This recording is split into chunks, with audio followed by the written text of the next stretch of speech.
Hey guys, how's it going? My name is Matt Marcus. I will be sharing my analysis of a small group experience I had. I attended a Christian high school and played varsity baseball. Our coach wanted us to consider how we could work together as a team and how to bless the community.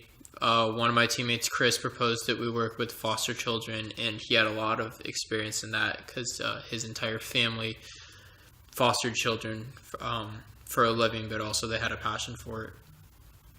This helped us cast a vision as to how our team could help the community. Our coach instructed four team captains to meet up and brainstorm the initial terms of this project. Then we would communicate our game plan with the other players, and I was actually a part of the selected group.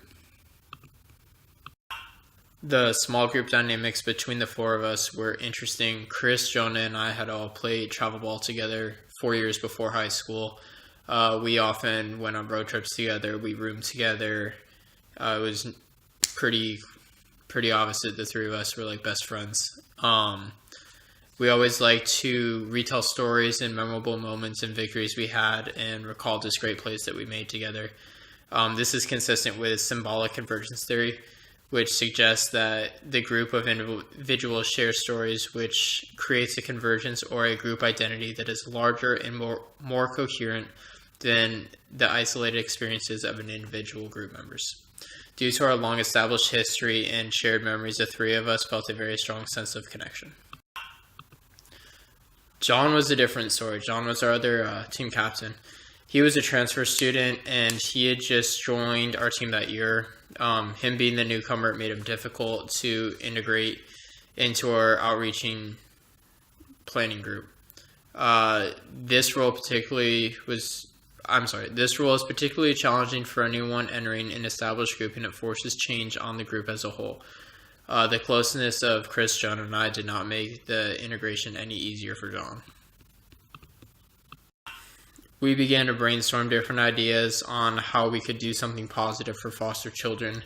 Jonah suggested by hosting like a carnival or a camp for the kids, and then I offered the idea of collecting clothing, reading books, and school supplies. Chris informed us that many foster children do not have the opportunity to play organized sports because it's simply too expensive. We all like the idea of the sports-related theme because it's where our own passions were centered at.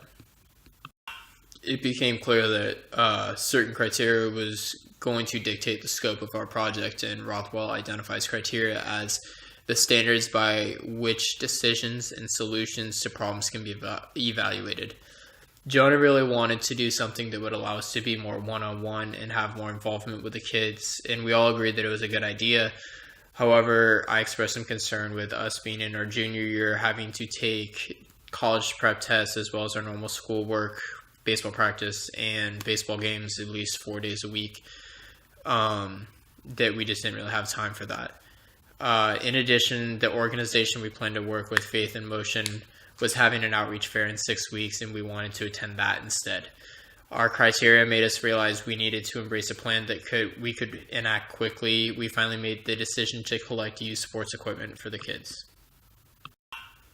Analyzing this planning phase, I can see different rules emerging among the four of us. Rothwell introduced the structuration theory as a system that establishes structures for decisions and problem solving in the form of rules, roles, norms, and power distributions.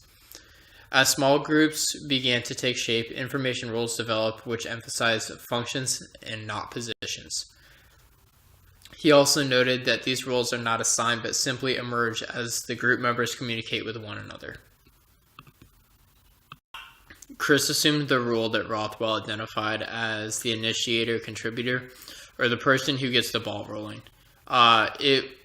It had been his idea to work with foster children, so it just kind of made place for him to be in charge of the entire project. I played the role as the devil's advocate, expressing my concerns about being overcommitted.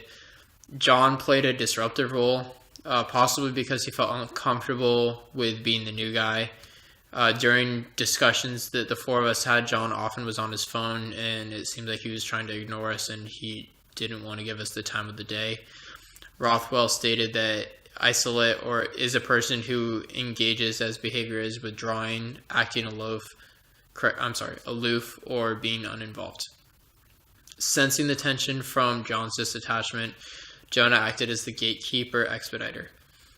He was aware of John's lack of engagement and would often ask him his opinion and try to draw him into the discussion.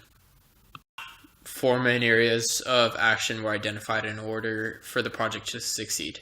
With his connections, Chris was the logical choice for the communications leader.